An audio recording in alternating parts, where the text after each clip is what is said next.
Assalamualaikum warahmatullahi wabarakatuh. Kali ini kita akan belajar tentang sel. Sel adalah unit terkecil yang ada dalam jaringan makhluk hidup. Meskipun kecil, sel dapat menyusun tubuh makhluk hidup, sehingga dapat menciptakan pengorganisasian yang sistematis. Sel sebagai unit struktural dan fungsional kehidupan. Artinya, sebagai unit struktural, setiap makhluk hidup tersusun dari sel-sel. Dan sebagai fungsional, berarti semua fungsi-fungsi kehidupan berlangsung di dalam sel. Setiap sel memiliki ciri utama tertentu dan menggunakan DNA sebagai informasi genetiknya. Sel dapat dibagi menjadi dua bentuk utama, yaitu sel prokariotik dan sel eukariotik.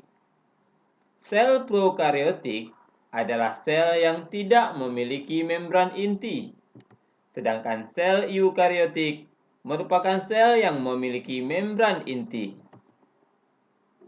Berikut adalah beberapa bagian sel. Yang pertama, dinding sel. Hanya ditemukan pada sel tumbuhan, bersifat kaku, dan kekakuan tersebut memberi bentuk pada sel.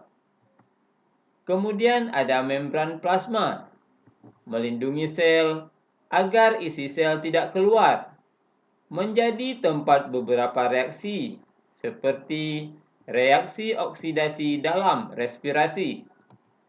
Kemudian ada kloroplas, adalah organel yang hanya dapat ditemukan pada sel tumbuhan.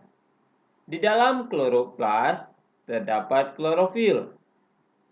Kemudian ada mitokondria, merupakan tempat pembangkit energi untuk keperluan sel. Sel yang aktif biasanya lebih banyak memiliki mitokondria.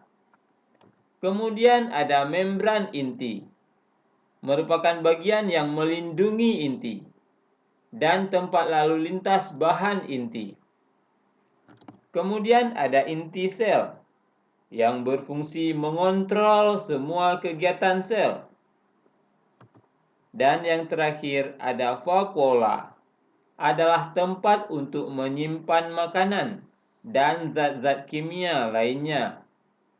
Sekian pembahasan kita kali ini. Sampai jumpa di lain kesempatan. Jangan lupa like, komen, dan subscribe.